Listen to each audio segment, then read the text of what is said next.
And Larry Winiarski at that time was technical director of Aprovecho, and he says rocket stove principles. So this is kind of the J in its earliest form, and I don't think it's changed much. So here was the principles that he laid down 40 years ago, I think. So principle 1, insulate, particularly the combustion chamber, with low mass, heat-resistant materials in order to keep the fire as hot as possible and not to heat the higher mass of the stove body.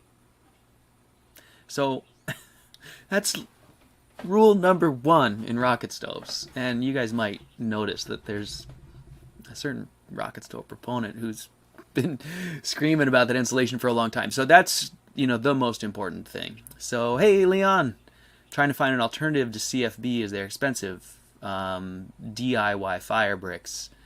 I don't, Leon. I don't put much credence in the homemade refractories for the type of things that we're doing. I think you're much better served salvaging some kiln bricks from an old kiln. It'll be cheaper in the long run than trying to even form your own refractory with those types of materials. And you won't be dealing with lye and toxic dust and things like that. So I mean, you can try and cast your own, but I've done a lot of refractory casting. They never seem to work very well. There's always compromises along the way. They end up taking a lot of time, a lot of money, a lot of research. At the end of the day, if you really just want to build a stove, I recommend just going and getting some bricks or finding some CFB. But that's my personal preference. There's a lot of people who do cast and like it. If you're looking for a hobby, casting is great, and you might have some luck. But I do think homemade fire bricks will never last very long in the stove. Fine for experimenting. That's my experience. Klinitsky, yo, nice to see you. Hi, David. Thanks for being here. Augustus asks, is ceramic fiber blanket with a backing of vermiculite board getting close to CFB board? Well, it is. I mean, you can just use ceramic fiber blanket if you just need the insulative part. But no, the vermiculite board really is structurally almost non-existent. I mean, it's so weak. I don't think there's any substitute. I think CFB is well worth the price if it's too expensive for you. I think that the next best thing is salvaging kiln bricks. Or if you can compromise in performance, then casting. And then I think the best thing to do is just go all the way back to the soft castings that I made that were just clay and sand and perlite to make an insulative casting, but know that it's going to be very soft and not very durable to abrasion. You could use that everywhere in a stove and then just protect your firebox with like split hard fire bricks. But trying to achieve perfection, chasing after casting or any kind of like composite system and trying to achieve all of the different parameters that you're looking for in a rocket stove. I mean, I've just been down that road so many times. I don't mean to be a naysayer. But I'm pretty firm in my beliefs now that you kind of you're not wasting time with those casting things, but you just really need to have a clear set of reasons why you're doing it, Like if money is your number one priority, I get it.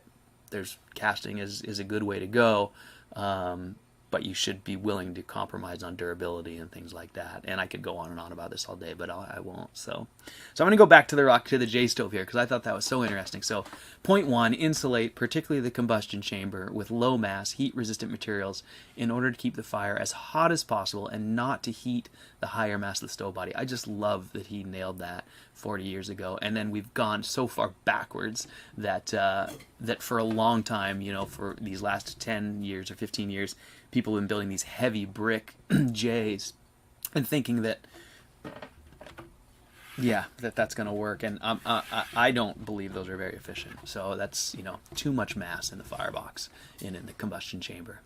So point 2, within the stove body, above the combustion chamber, use an insulated upright chimney of a height that is about 2 or 3 times the diameter before extracting heat to any surface. So the height is 2 or 3 times the diameter. So that's pretty important because he's getting the ratios. He's already way back then nailing down the ratios that we know are important in a J. So if our system diameter is 6 inches, our chimney is 6 inches, then he wants the height of the riser to be 3 times that. So an 18-inch riser on top of the core would be roughly whatever, 25-inch riser, 24-inch riser. So, and that really defines a lot of the ratios in those early in the J tube still. So number 3, yeah, I can post a link to this.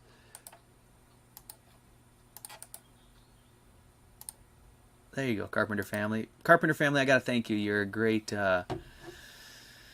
What's the word I'm looking for?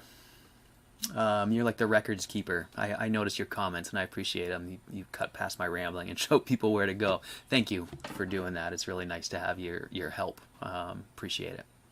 So, and things like that, reminding me to post links. Appreciate it.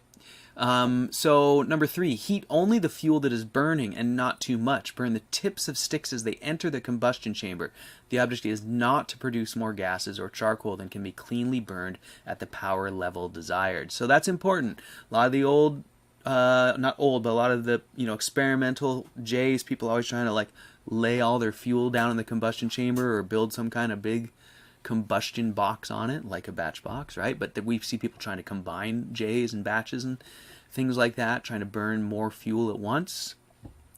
Larry was onto that way back when. 4, maintain a good air velocity through the fuel. Primary rocket principle and the primary rocket stove principle and feature is using a hot, insulated vertical chimney within the stove body that increases draft. So creating that sort of blast furnace type effect via a passive design by using that riser, the higher exit and the lower entrance of a J, creates that passive draw, acting like a blower, and giving us like a forge or a furnace type burn. That's really, like he says, the primary rocket stove principle and feature. 5, do not allow too much or too little air to enter the combustion chamber. So now is where we start to enter sort of Peter's world, where he picked up from. So do not allow too much or too little air to enter the combustion chamber. We strive to have stoichiometric combustion. That's chemically ideal, a balance between the air and the fuel. In practice, there should be the minimum of excess air supporting clean burning. So he understands that's what his goals are, but he doesn't ever really go any farther into how you might achieve that. And that's kind of where Peter picked up after this. So 6, cross-sectional area perpendicular to the flow of the combustion chamber should be sized within the range of power level of the stove. Experience has shown that roughly 25 square inches will suffice for home use. So that's a 5-inch square, roughly what we use for a 6-inch chimney, which is more like 29 inches. But he's starting to identify that the chimney size dictates the cross-sectional area of the core, which dictates the power output. So that's pretty important early on as well. 7, elevate the fuel and distribute airflow around the fuel surfaces. When burning sticks of wood, it's best to have several sticks close together, not touching, leaving air spaces between them. Particle fuel should be arranged on a grate. He's going here, I can't see around my camera. Arrange the fuel so that air largely flows through the glowing coals. Too much air passing above the coals cools the flames and condenses oil vapors. Interesting. 9, throughout the stove, any places where hot gases flow, insulate from the higher mass of the stove body, only exposing the pots to direct heat. Now that's a cooking stove, but the idea kind of holds with our heating stoves too. We only want to expose the parts we want to heat to the heat, and we want to insulate the rest, meaning the combustion chamber and anywhere else that we might have heat passing through. And number 10, and the last one, transfer the heat efficiently by making the gaps as narrow as possible between the insulation covering the stove body and surfaces to be heated, but do this without choking the fire. Estimate the size of the gap by keeping the cross-sectional area of the flow of hot gases constant.